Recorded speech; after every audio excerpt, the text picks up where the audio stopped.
Hola a todos. Hoy es sábado, 13 de junio de 2026, y nuestro querido amigo Mark Sleboda está aquí con nosotros. Bienvenido de nuevo, Mark. Nima, gracias por invitarme. Siempre es un honor y un placer estar en DialogueWorks. Hay mucho ruido, Mark, que viene de Asia Occidental, que viene de Estados Unidos. Todo gira en torno a... Ruiz with Lavery.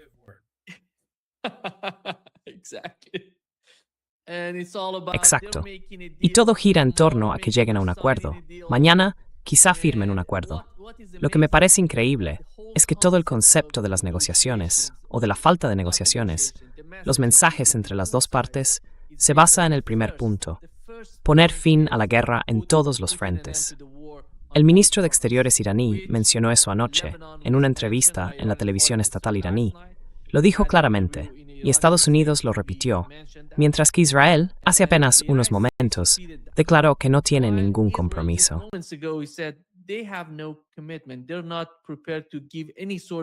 No están dispuestos a asumir ningún tipo de compromiso con lo que está ocurriendo entre Israel y Líbano. Y en cuanto sientan algún tipo de amenaza, van a hacer lo mismo. Van a atacar, van a bombardear, lo van a hacer. Ese es el problema principal. Ese es el problema del Líbano. La segunda parte es esta, digamos, la más importante. Parece que Estados Unidos ha aceptado que Irán cobre algún tipo de... No lo llaman peaje, será una tasa administrativa o lo que sea, una tasa por servicios. Sí, una tasa por servicios. Servicios medioambientales, servicios de orientación. Exactamente. Es un chanchullo de protección, ¿no? Quiero decir, seamos sinceros.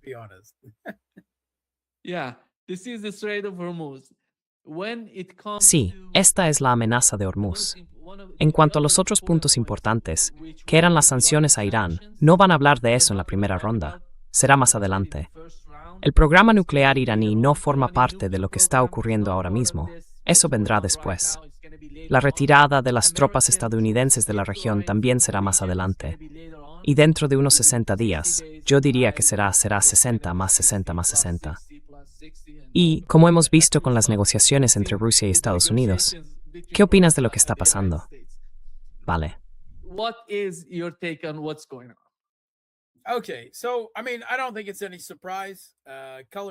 Bueno, quiero decir, no creo que sea ninguna sorpresa. Llámame escéptico. Soy, sin disculparme, un cínico, tanto en el sentido clásico como en el moderno, cuando se trata de estas cosas. Te remito, de hecho, a una de las pocas piezas de periodismo decente que he visto en CNN en los últimos años. Sacaron un video a mitad de esta semana con las 37 veces que Trump ha dicho que están a punto de cerrar un acuerdo, que el acuerdo es inminente o que ya lo tienen desde que empezó el alto el fuego. Y al final de la semana ya iban por 39, como incluso señaló el propio presentador de CNN. Así que, la verdad, no tenemos un historial muy prometedor aquí.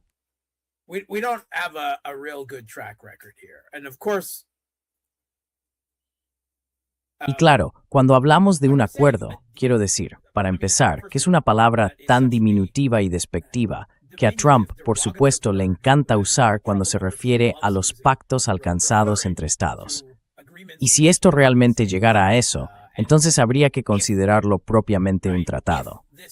La idea de que tenga algún tipo de peso legal internacional, en la medida en que exista algo así como el derecho internacional, que admitámoslo, es discutible, pero con su gravedad, sus consecuencias y sus repercusiones. No es que a Estados Unidos le haya importado mucho incumplir tratados y acuerdos internacionales cuando se han alcanzado, incluso cuando han sido ratificados y confirmados por resoluciones del Consejo de Seguridad de la ONU, que se supone que son de obligado cumplimiento según el derecho internacional. Y ahí está el propio Trump, rompiendo el Plan de Acción Integral Conjunto.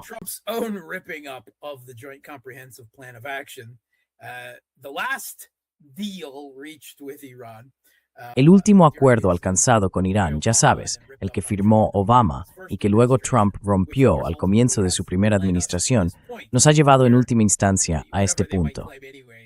Irán, diga lo que diga, cualquier acuerdo que, entre comillas, se alcance y al que Estados Unidos intente, al menos en parte, adherirse, algo de lo que soy extremadamente escéptico, colocaría objetivamente a Estados Unidos en una posición peor que la que tenía bajo el Plan de Acción Integral Conjunto con Irán. Y desde luego, en una situación geopolítica más complicada, con un aumento del poder y la influencia iraní en la región al final de todo esto.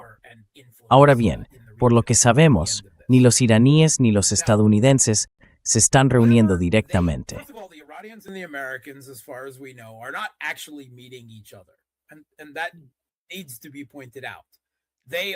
Y eso hay que decirlo. Están intercambiando mensajes, por lo que yo sé, normalmente incluso a través de intermediarios, los pakistaníes, quizá también los omaníes y los cataríes, que podrían estar jugando algún papel en esa situación. Y hay varios países más, como Turquía o Egipto, que están un poco en los márgenes de todo esto. Desde luego, a Trump le encanta mencionar sus nombres de repente, de la nada, cuando publica mensajes que parecen insinuar algún tipo de consenso común en Oriente Medio o en el mundo árabe, aunque eso no está nada claro.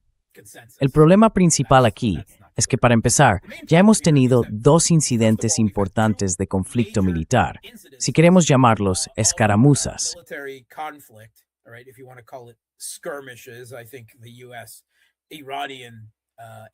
Creo que el intercambio entre Estados Unidos e Irán fue más allá del nivel del enfrentamiento que vimos la semana pasada, ¿no? En los días previos a todo esto. El primero fue entre Irán e Israel.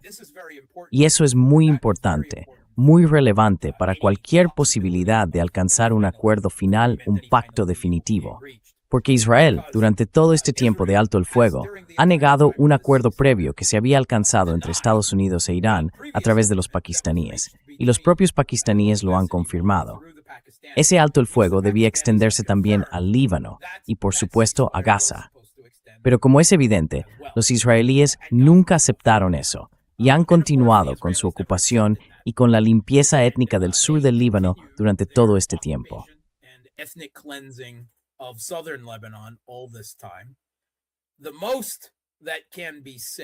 Lo máximo que se puede decir es que durante la mayor parte del alto el fuego se contuvieron de realizar ataques aéreos sobre la capital libanesa, Beirut, aunque seguían bombardeando Tiro, la segunda ciudad del país y la más grande del sur, de forma regular. Así que, en realidad, continuaron completamente con sus operaciones. Ahora bien, estaban pagando un precio por ello todo el tiempo. Hezbollah, de forma bastante discreta, ha demostrado haberse vuelto muy hábil en el uso de drones, especialmente drones de fibra óptica, el tipo de drones en los que Rusia se ha convertido en pionera en los últimos años en Ucrania. Solo digo, me pregunto cómo consiguió Hezbollah esos drones y ese conocimiento y entrenamiento para usarlos con tanta eficacia.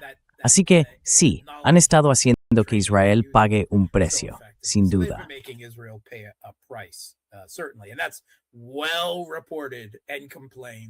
Y eso está bien documentado, criticado y lamentado en la prensa israelí.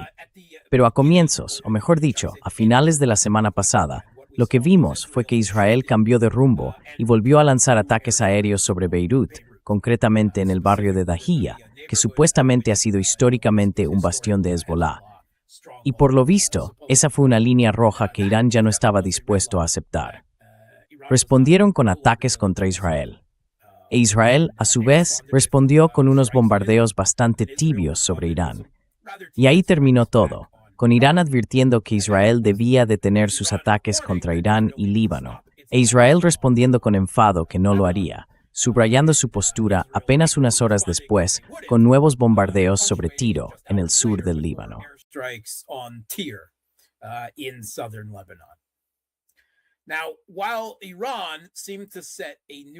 Ahora bien, mientras Irán parecía establecer una nueva ecuación estratégica, algo que nunca había existido antes, es decir, que si Israel ataca al Líbano, en realidad a Hezbollah, pero al Líbano, eso no sería aceptable para Irán, y entonces Irán respondería atacando a Israel. Eso no había ocurrido antes. Es una nueva ecuación estratégica.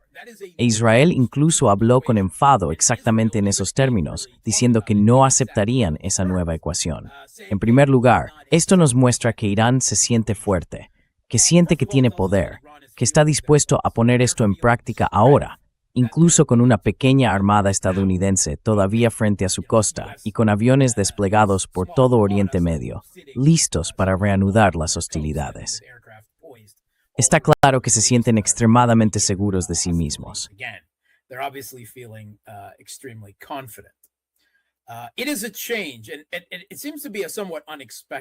Es un cambio, y parece un cambio algo inesperado, porque en lo que respecta a Estados Unidos e Israel, Hezbollah es un representante de Irán, y uno no se la juega en una situación tensa por su representante. Lo que se hace es dejarlo de lado. Al menos eso es lo que hace Estados Unidos. Los kurdos son un ejemplo perfecto de eso, una y otra vez. Así que están algo sorprendidos de que Irán haya dado un paso al frente por Hezbollah, por el Líbano, de una forma en la que nunca lo había hecho antes. Ahora bien, Irán sí advirtió a Israel que debía detener los ataques en el sur del Líbano y en Beirut, y que respondería si Israel respondía y continuaba con los ataques en el Líbano. Bueno, Israel sí respondió a Irán, aunque esas represalias fueron, digamos, algo tibias.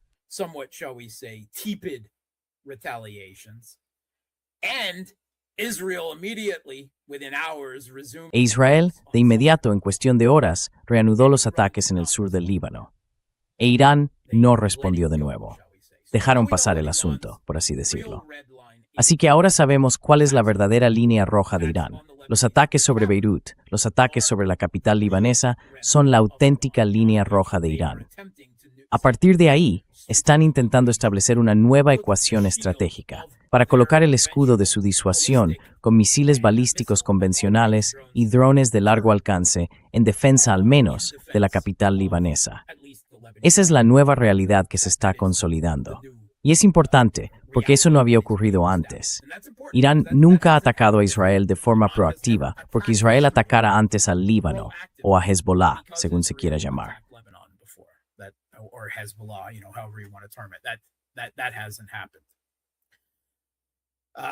Eso no ha pasado. Así que entonces, Estados Unidos estaba alardeando, o Trump personalmente en todo caso, de que Estados Unidos estaba colando, petroleros por el estrecho de Hormuz. Lo hacían apagando los transpondedores y navegando muy cerca de la costa de Omán. Ahora, supuestamente, según los informes que han salido en The New York Times, lo que significa filtraciones intencionadas del propio gobierno, estaban consiguiendo sacar unos 2 o 3 petroleros al día. Eso no es mucho. Es una cifra muy inferior, por ejemplo, a los 120 o 130 petroleros que cruzaban el estrecho de Hormuz cada día antes de que comenzara la guerra entre Estados Unidos, Israel e Irán.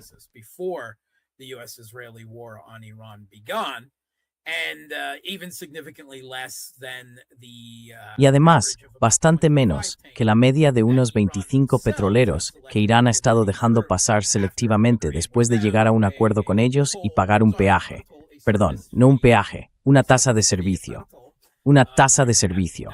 No es un peaje, recordad eso. No es para nada una red de extorsión. Pero bueno, es una cantidad relativamente pequeña. Ahora bien, parece que, y digo parece porque hay algunas pruebas de ello, ¿vale? Y por supuesto, no me fío de lo que digo Tuniji, Estados Unidos, el CENTCOM o Trump, pero rastreadores independientes como Kepler, Tanker Trackers y otros parecen indicar que algunos petroleros, varios de ellos, sí han conseguido pasar.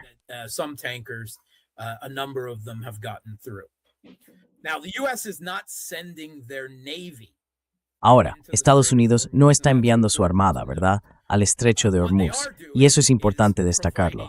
Lo que sí están haciendo es ofrecer orientación.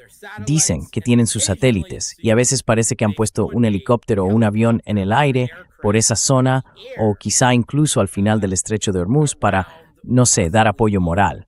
Supongo que es eso. Vamos, adelante, adelante. Venga, venga, venga. Es seguro, venga, venga. Sí, ya sabes, tenemos un aparato ahí arriba en algún sitio. Estamos vigilando. Claro. Verás, quiero decir, no hay manera de que Irán no lo supiera, ¿verdad? Tienen suficiente radar y otros sensores, una forma de detección. Es solo un tramo de 21 kilómetros, así que eso significa que Irán probablemente estaba dejando pasar a cierto número de barcos por ahí. Ahora bien, a otros los pones en ejemplo de vez en cuando. Exacto. Sus lanchas rápidas estaban saliendo y les dieron con drones. Vimos un par más a mitad de semana, así que estaban siendo muy prudentes. Pero nada de eso cambia el hecho de que Irán seguía teniendo una enorme ventaja geoeconómica y asimétrica, al cortar la gran mayoría del tráfico normal por el estrecho de Hormuz. Al mismo tiempo, en cuanto al bloqueo de Estados Unidos, Washington ha sido algo más enérgico al intentar aplicarlo, atacando varios barcos con bandera de conveniencia de terceros países.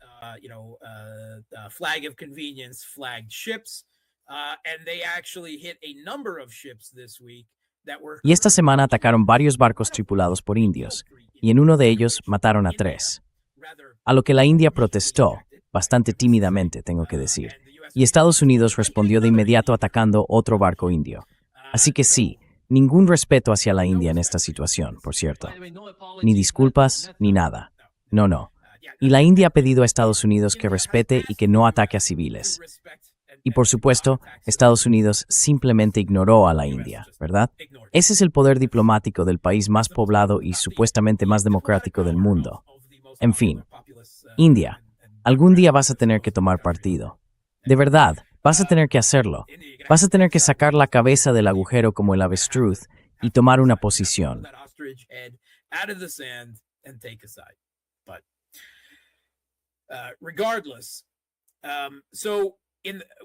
De todos modos, lo que vimos, creo que fue el jueves, fue que durante una de esas operaciones de orientación, Irán decidió contraatacar y derribaron uno de los helicópteros Apache estadounidenses que supuestamente estaba dando apoyo moral sobrevolando el estrecho de Hormuz para animar a otro petrolero a intentar pasar a escondidas. Y Irán les golpeó. En cuanto a lo que dice Estados Unidos y lo que parece haber sido confirmado por algunas declaraciones oficiales iraníes, sí, eso fue lo que pasó. Los presentaron como héroes y mártires, y todo eso. Así que alcanzaron a un Apache con un dron Shahed, y ahí terminó. Y Estados Unidos sintió la necesidad de responder, con Trump publicando otro de esos mensajes fanfarrones de fuego y furia.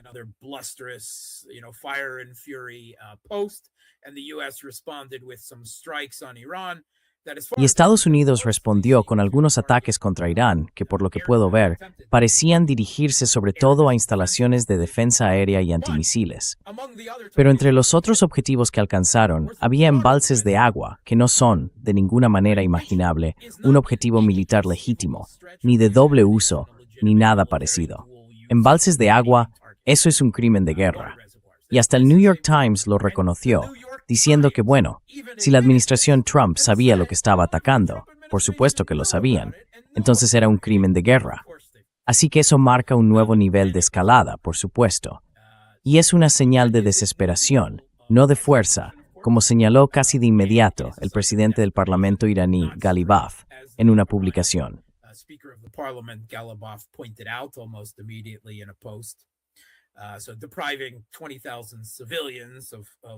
Privar a 20,000 civiles de agua corriente, de agua potable. ¿Para qué? No lo sé. Si Irán siguiera con el tipo de represalia de tú me haces esto, yo te hago aquello que ha mantenido hasta ahora, cabría esperar que respondiera atacando a algún estado árabe del Golfo, aliado de Estados Unidos, desde donde Estados Unidos tiene también infraestructuras de agua. Y eso probablemente significaría plantas desalinizadoras. Esa es una carta de escalada importante que Irán aún no ha jugado, porque los estados árabes del Golfo dependen de la desalinización para abastecer de agua a sus poblaciones, entre un 60 y un 90%, según el país.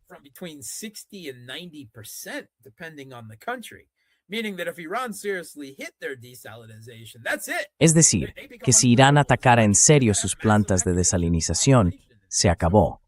El país se volvería inhabitable. Tendrían que evacuar a gran parte de la población y todo lo demás. Y curiosamente, en esta ocasión, Irán no cayó en esa provocación, porque hasta ahora había mantenido una política bastante firme de ojo por ojo cuando se trataba de ataques a infraestructuras energéticas. Pero esta vez no atacaron las infraestructuras de agua de los estados del Golfo. Eso sí, Irán respondió, y con fuerza. Bombardearon bases militares estadounidenses, creo que en unas 12 ubicaciones, en Kuwait, Bahrein y Jordania. Y en Bahrein, tengo entendido que destruyeron uno de los últimos radares de largo alcance de Estados Unidos que quedaban en Oriente Medio, los que no habían destruido ya en la primera oleada.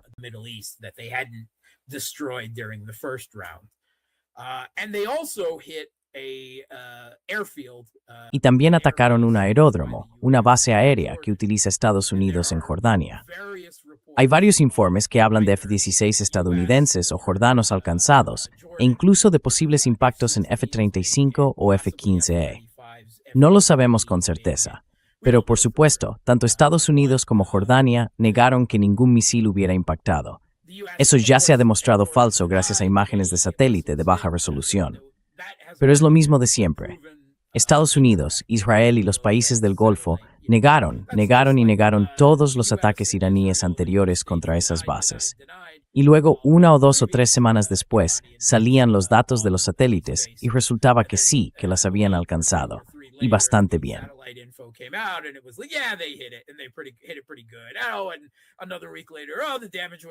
Y luego, una semana más tarde, resulta que los daños eran mucho más graves de lo que habíamos admitido, y así sucesivamente. Así que esa verdad probablemente irá saliendo poco a poco. Si Irán consiguió dañar o destruir varios F-16 o incluso algunos F-35, eso no es algo que Estados Unidos pueda mantener en secreto para siempre, ¿verdad? Quiero decir, a menos que quieras decir, no sé. Claro, también es posible que esos F-35 simplemente hayan tenido incendios en la lavandería. Ya sabes, porque eso es un riesgo. Las instalaciones de lavandería en los F-35 son un tema problemático. Eso está más que reconocido.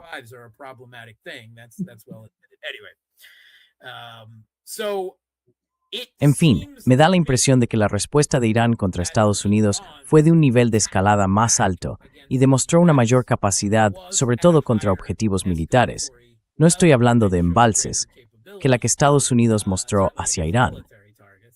Una vez más, eso me indica que Irán tiene una posición de dominio en la escalada frente a Estados Unidos en esta situación, no solo de forma asimétrica en lo que respecta al estrecho de Hormuz, sino incluso de manera convencional en la región. Así que Trump iba a bombardear, iba a destruir, iba a tomar la isla de Karg, iba a quedarse con todo el petróleo de Irán. Todo lo que necesitaban, por supuesto, era rendirse y admitir que Estados Unidos es la mayor potencia, y entonces podrían tener el mejor acuerdo del mundo.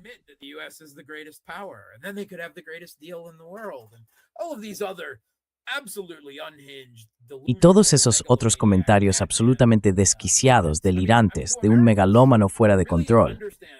Quiero decir, ¿de verdad los estadounidenses se dan cuenta de eso? Que su presidente habla como un villano de James Bond, de caricatura. De hecho, y lo digo en serio, creo que la mayoría de los villanos de Bond tienen diálogos mejores, más serios que los de Trump. Pero él suena como un loco desatado, y creo que probablemente sea porque, en efecto, es un megalómano desequilibrado, un pequeño loco extremadamente inseguro. Sí. Pero bueno, más tarde esa misma noche tuvimos otra ración de tacos servida por Trump, esta vez tacos del jueves. Y Trump anunció que una vez más un acuerdo estaba a punto de cerrarse.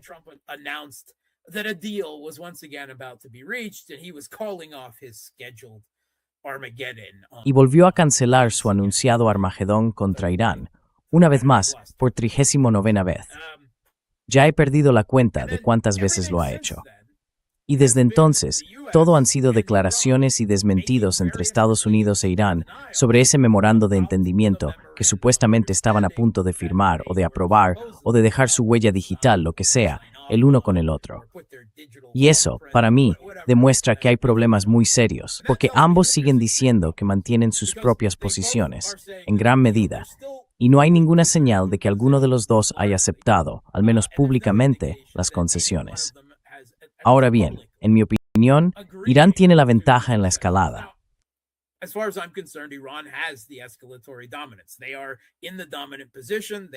Ellos están en la posición dominante, tienen todas las cartas, tienen la ventaja, y debería ser Estados Unidos quien hiciera concesiones hacia ellos. Concesiones como levantar las sanciones o devolver el dinero iraní que Estados Unidos ha tenido congelado durante años. Irán incluso dice que eso es una condición previa, al menos en parte, para el memorando de entendimiento, que bueno, no es un acuerdo como tal. Es más bien un preacuerdo, algo así como un prenupcial, por decirlo de alguna manera. Pero incluso eso, Estados Unidos lo niega. Dicen que no van a devolver ningún dinero y aseguran que van a quedarse con todo el material nuclear.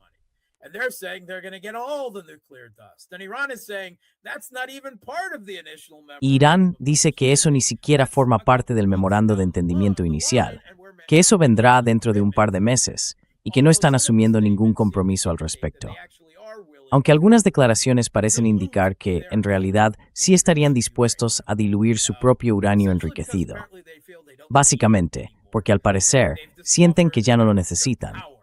Han descubierto su poder, su opción nuclear en el estrecho, el control del estrecho de Hormuz. It's därför ingentidos en so it's därför mucho más sepli no una disuasión nuclear. Mark, sorry for interrupting. There are 2 points.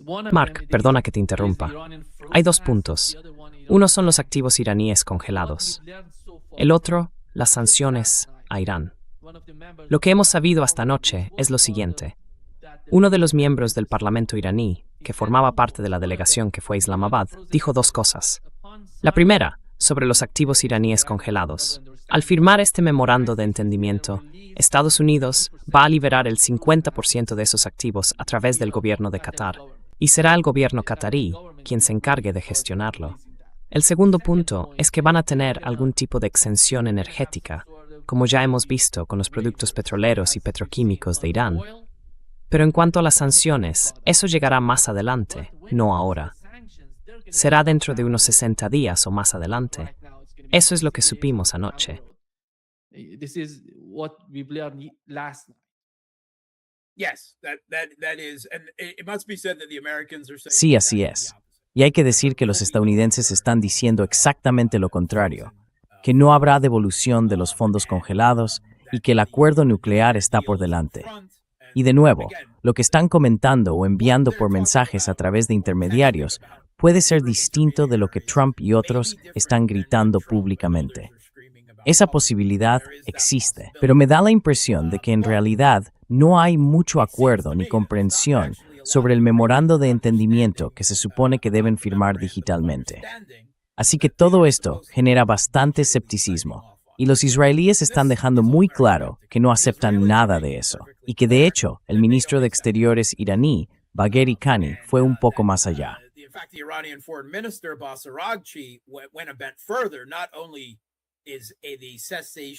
No solo se supone que el alto el fuego, la cesación de hostilidades, debe extenderse al Líbano, sino también que Israel debería retirar su ocupación militar del sur del país.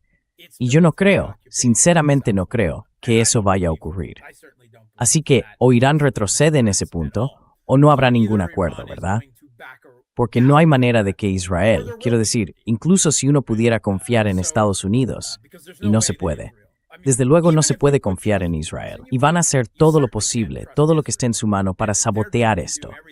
Porque, como ha señalado Netanyahu, ha pasado 40 años intentando que Estados Unidos luche contra Irán por Israel, y lo han conseguido, y no van a renunciar a eso tan fácilmente. Y bueno, si esto termina como está ahora,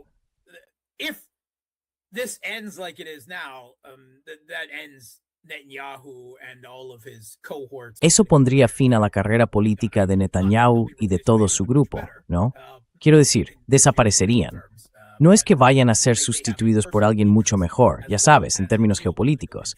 Pero claro, tienen un interés personal, además de un interés geopolítico, en asegurarse de que nunca haya un acuerdo de paz real. Ahora bien, diré que parece que Trump está intentando organizar un plan B bastante curioso para tratar con Hezbollah. Por segunda vez, creo que el día 14, o sea mañana, viernes, el líder de Al-Qaeda en lo que antes era Siria, el nuevo Estado Islámico en Siria, al-Jolani o al-Sharaa, como se le conoce ahora, visitará la Casa Blanca. Esto ocurre, si no me equivoco, 2 semanas después de que Trump le enviara un recambio de su propio perfume de la marca Trump. Un recambio porque, al parecer, Jolani había dicho que le había gustado tanto el regalo del perfume la primera vez, que quería más, Trump's cologne gift of cologne so much the first time. I mean, this is just surreal. These little details. Quiero decir, esto es absolutamente surrealista. Es que los pequeños detalles de lo surrealista que es todo esto son increíbles. El presidente de Estados Unidos está regalando su propia marca de colonia al líder de Al-Qaeda en lo que antes era Siria. Es que, en fin, hay que decirlo, todo esto nunca habría sido posible. Los últimos 2 años de ataques contra Irán sin el derrocamiento del gobierno sirio por parte de Al-Qaeda, respaldada por Occidente y por Turquía. Eso hay que dejarlo claro. Pero una de las cosas que van a discutir abiertamente, y esto lo dijo Trump sin rodeos, es que quiere que Damasco, es decir, Al-Qaeda, luche contra Hezbollah, por él y por Israel. Así que eso podría formar parte de un plan B que Trump intenta venderle a Netanyahu. Les vamos a prometer algo ahora. Vamos a soltar a Al-Qaeda contra ellos. Ya hemos lanzado a Al-Qaeda contra Siria. Ahora los lanzaremos contra Hezbollah. Y por supuesto, si eso funciona, más adelante los lanzaremos también contra Irán. Pero puede que eso sea parte de lo que Trump intente venderle a Netanyahu para que se calme por ahora, porque voy a soltar a este perro rabioso con correa, Al-Qaeda en Siria. Si Siria, y bueno, es decir, Al-Qaeda, Golani y Turquía, que tiene un control real sobre el régimen de Al-Qaeda en el Estado Islámico de Siria, están de acuerdo con eso, lo cual no está claro, pero desde luego no es imposible.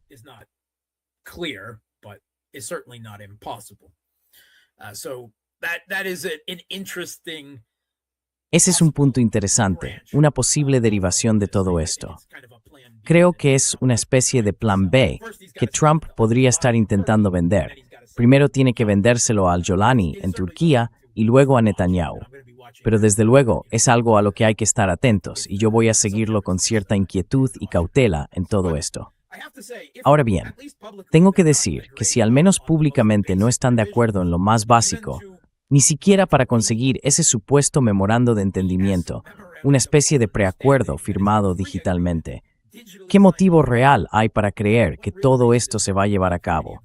Y que vaya a haber algún tipo de acuerdo, o al menos una pausa temporal en las hostilidades entre Estados Unidos e Irán.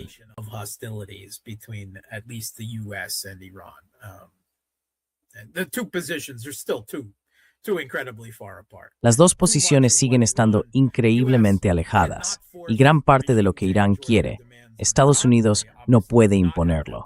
Ni un cambio de régimen, ni las exigencias que plantean a Irán. Obviamente, no tienen ese poder, ni de forma convencional, ni frente a la ventaja asimétrica de Irán. Y pese a todo el poder que Irán tiene en este contexto, sobre todo el asimétrico, con el control del estrecho de Hormuz, tampoco pueden obligar políticamente a Estados Unidos a cumplir buena parte de lo que recogen sus 14 puntos, que supuestamente siguen siendo la base del memorando de entendimiento. ¿Y eso en qué nos deja? En una especie de estado semipermanente de hostilidades y presencia militar en Oriente Medio, que podría prolongarse durante años, al menos hasta que Trump deje el cargo. Es perfectamente posible. De hecho, es el escenario más probable que se desprende de todo esto.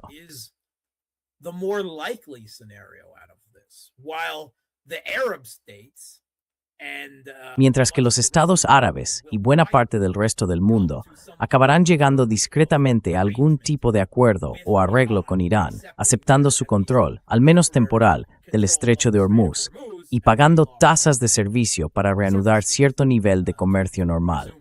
Y tenemos información de que 2 de esos estados árabes, Emiratos Árabes Unidos y Qatar, según la prensa occidental, han estado de acuerdo con el New York Times y otros medios, cerrando acuerdos con Irán durante las últimas semanas.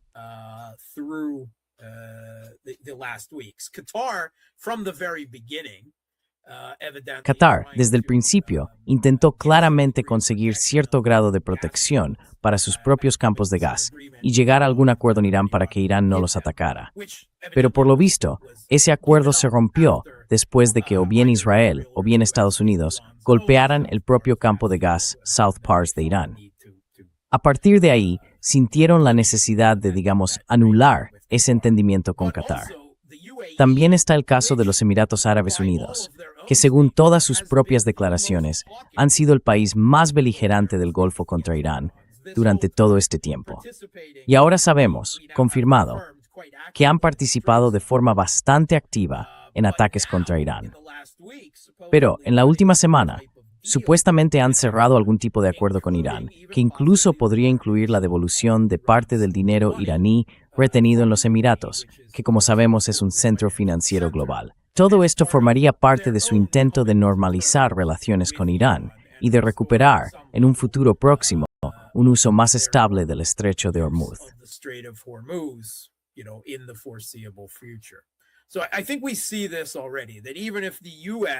Creo que esto ya lo estamos viendo. Aunque Estados Unidos no logre entenderse con Irán, al final, por mucho que Trump intente darle la vuelta, si acepta algunas de las exigencias de Irán e intenta presentarlo como una victoria, solo podrá hacerlo hasta cierto punto, porque al fin y al cabo, Irán seguiría controlando el estrecho de Hormuz. Si no consigue eso, supongo que acabará desapareciendo poco a poco del primer plano. Es posible que haya algunos brotes de hostilidad de baja intensidad en torno al Golfo de Omán y al estrecho de Hormuz en el futuro próximo, mientras los estados del Golfo buscan su propio modo de convivencia con Irán y vuelven a algo parecido a una nueva normalidad en la actividad económica y en las relaciones en Oriente Medio.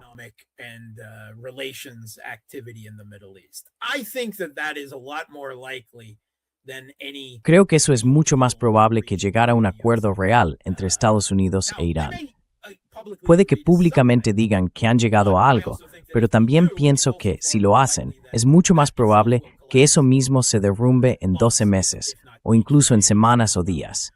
En el fondo, sus posiciones están demasiado alejadas, y si Estados Unidos fuera visto como cediendo ante Irán en esta situación, sería como firmar la esquela de la hegemonía estadounidense. Y no están dispuestos ni son capaces de hacer eso. Ningún presidente de Estados Unidos puede hacerlo. Así que mantendrán un statu quo malo, muy malo, antes que hacer eso. Es mucho más probable.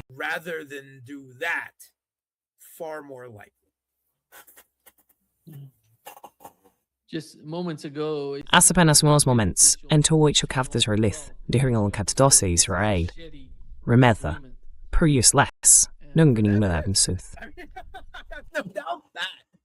I have anything, at this point that leaves. A estas alturas, cualquier cosa que deje a Irán como un país funcional, capaz de responder a Israel, como han demostrado claramente en los últimos meses, o más bien en el último año, va a ser muy mala noticia para ellos. No hay duda de eso. Pero, por supuesto, intentarán salvar la situación y darle su propio giro, igual que hará Trump.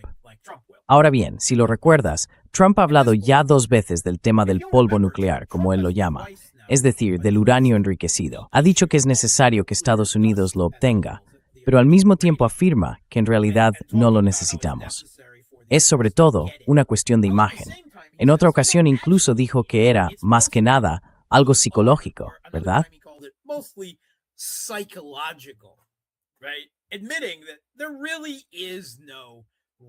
Reconociendo que en realidad no hay ninguna creencia seria de que Irán esté a punto de desarrollar o tenga intención alguna de desarrollar en el futuro un arma nuclear.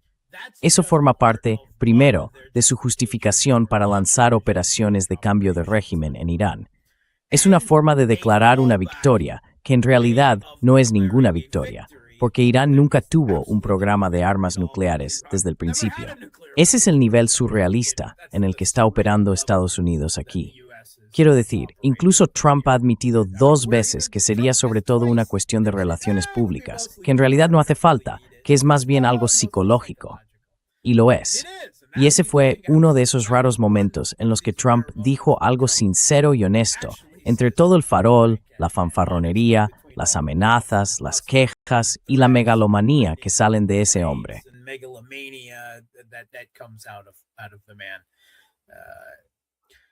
La vergita que status was.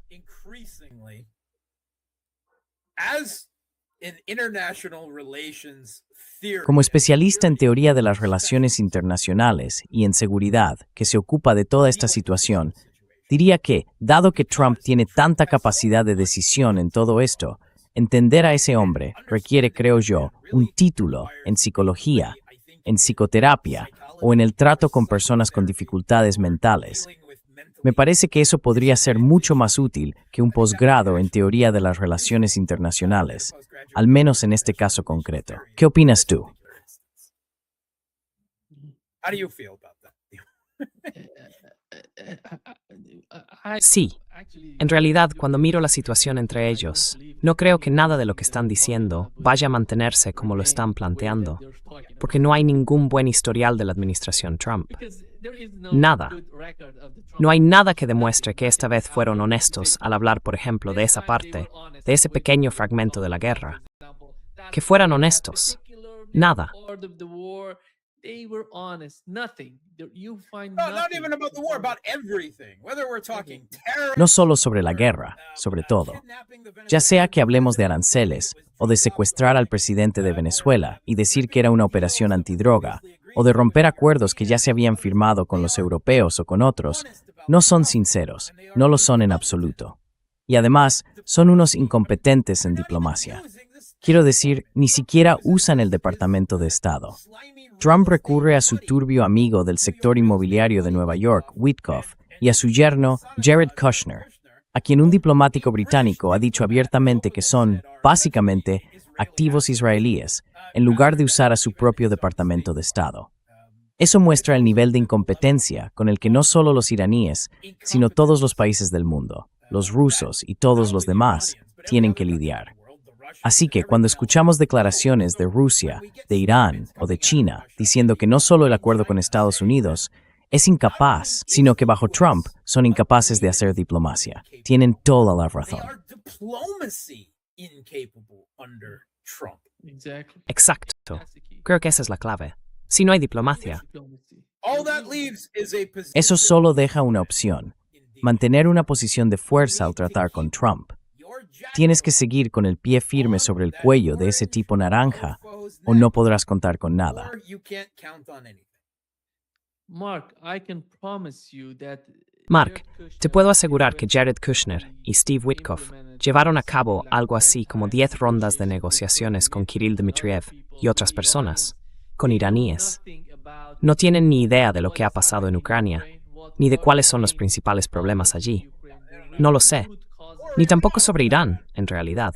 No saben nada del programa nuclear, ni de la complejidad de ese asunto. Y no están dispuestos a contar con ningún tipo de equipos técnicos. Hey, you out there. Oye, tú que estás viendo este programa, sabes más sobre la situación real que Jared Kushner o Steve Witkoff. ¿Cómo te hace sentir eso? Tú, el público que está ahí fuera, sabes más sobre el tema. Y con eso es con lo que tiene que lidiar Irán. Con eso tiene que lidiar Rusia. Y con eso tiene que lidiar China con esta administración. Needs to deal with out of this administration. Mark, ¿qué opinas de esta nueva sección en Estados Unidos que están intentando sacar, la 224, que fusiona el ejército estadounidense con el israelí? También hemos visto que algunos políticos en Estados Unidos están pidiendo la misma sección para Ucrania. Así que no sé muy bien qué significa eso a largo plazo, porque sería una trampa enorme para Estados Unidos si deciden llegar tan lejos. Sabemos que los políticos están totalmente dominados por Israel y por los sionistas. By IPAC, right?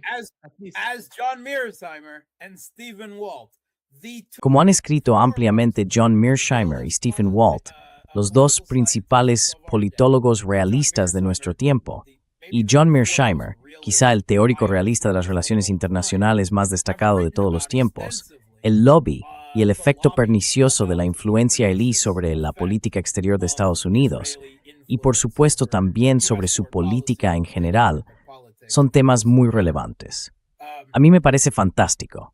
Me parece estupendo. ¿Hay algo que pueda acelerar aún más el declive de Estados Unidos, más de lo que ya están haciendo, que seguir por ese camino? Porque eso los atará a librar las guerras de Israel contra todos sus vecinos en Oriente Medio. Israel's wars against all of its neighbors in the Middle East. which of course will be very unfortunate, Lo cual, claro, será muy desafortunado si eres uno de los vecinos de Israel en Oriente Medio, al menos a corto plazo.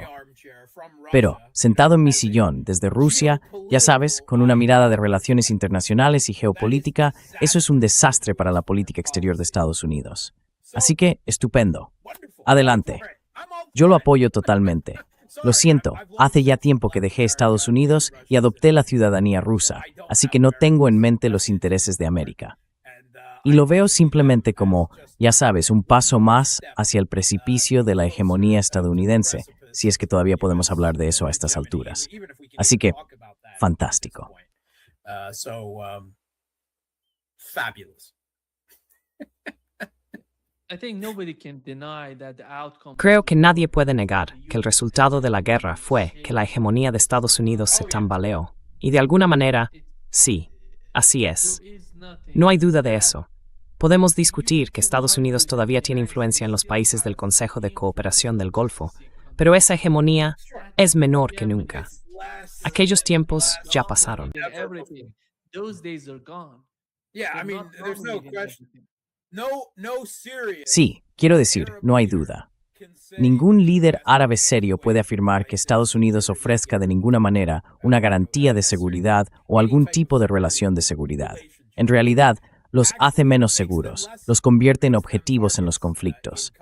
Y ahora es más bien como una relación desafortunada con una organización de estilo mafioso, en la que siguen atrapados en cierta medida, mientras buscan otras opciones de tipo multivector.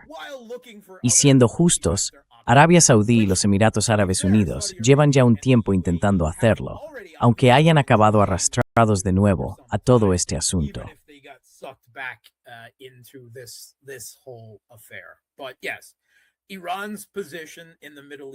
Pero sí, la posición de Irán en Oriente Medio será casi inevitablemente mucho más fuerte como resultado de todo esto. Incluso ha habido un artículo en el New York Times que describe a Irán, y no digo que esté del todo de acuerdo con esa idea, pero al menos plantea la posibilidad de que Irán salga de esta situación como la cuarta gran potencia del mundo. Es decir, quizá un escalón por debajo de China, de Estados Unidos, luego Rusia y después, un poco más abajo, Irán. Pero desde luego, con mucho más peso que, por ejemplo, India o Europa o cualquier otro actor de ese nivel. Y eso se debe en gran parte a su influencia o control sobre el estrecho de Hormuz y a través de Ansar Allah, también sobre el estrecho de Bab el-Mandeb.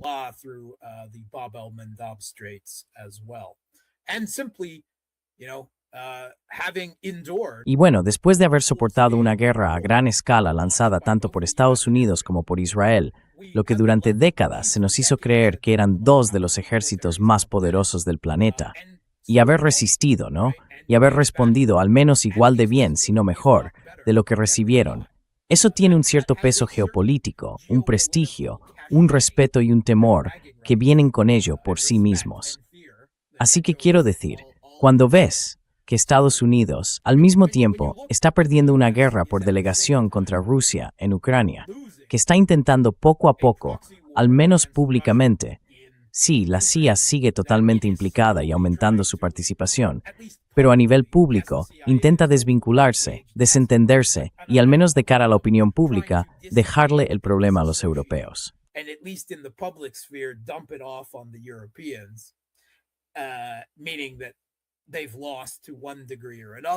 Es decir, que han perdido en mayor o menor medida, y luego vino esto con Irán, donde no hay ningún conflicto por delegación. Han lanzado directamente una guerra declarada de cambio de régimen contra Irán y han fracasado de inmediato. Y además, ahora, Irán está en una posición de mayor fuerza en Oriente Medio que antes, como han reconocido casi todos los analistas occidentales, con un mínimo de sentido de la realidad que he visto últimamente. Entonces, ¿cómo podemos hablar de hegemonía estadounidense? Solo podemos hablar de los restos de lo que fue, mientras Rusia, China, Irán y otros tienen que lidiar con ese niño gritón y caprichoso que fue el hegemón estadounidense, que poco a poco se irá desvaneciendo en la irrelevancia, entre rabietas y gritos sobre la doctrina Monroe desde el hemisferio occidental.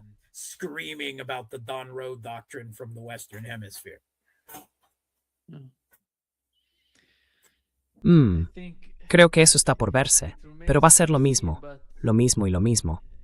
Como hemos visto desde el primer día de esta administración, es la misma administración.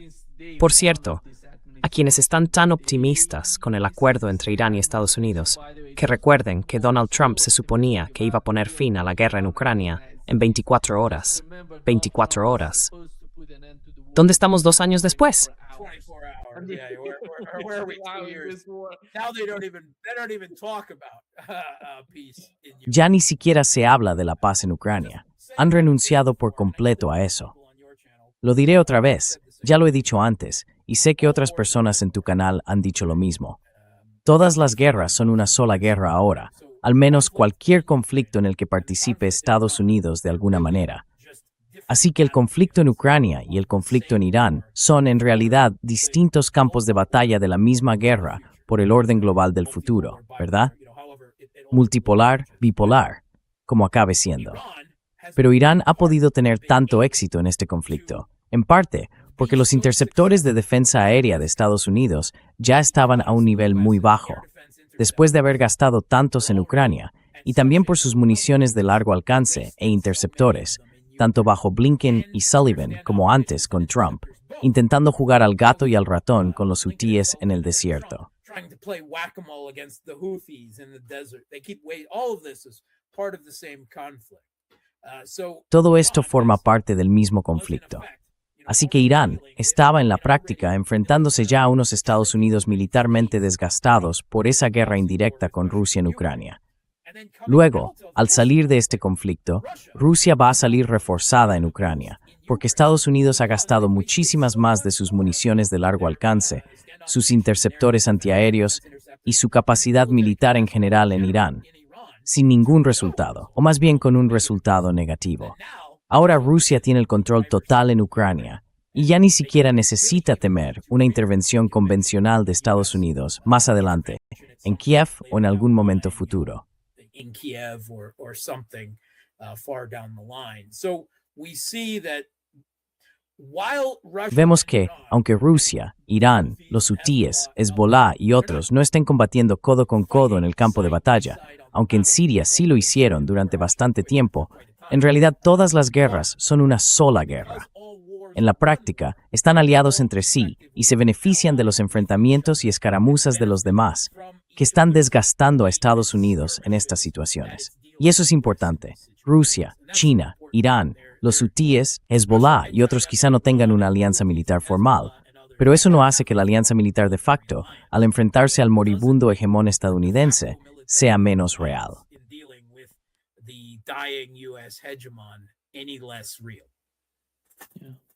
Exactly. That's the main point, in my opinion. That's one of the Exacto. most important points. Ese es el punto principal, en mi opinión. Es uno de los aspectos más importantes de estas guerras.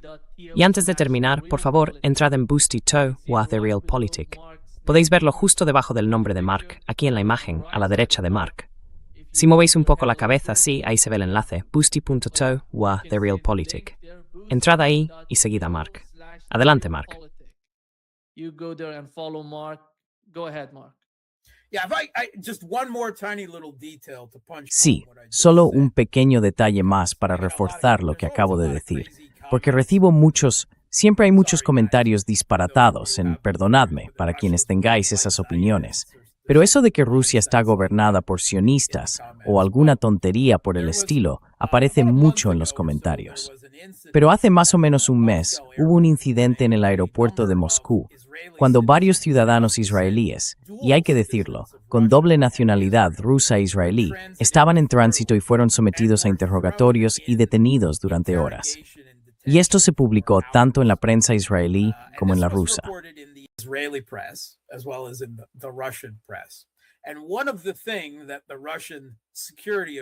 Y una de las cosas que los agentes de seguridad rusos que los detuvieron les dijeron, con desprecio, fue que cualquier enemigo de Irán es también enemigo nuestro. Esto no podría haber ocurrido sin la aprobación de los niveles más altos del gobierno ruso.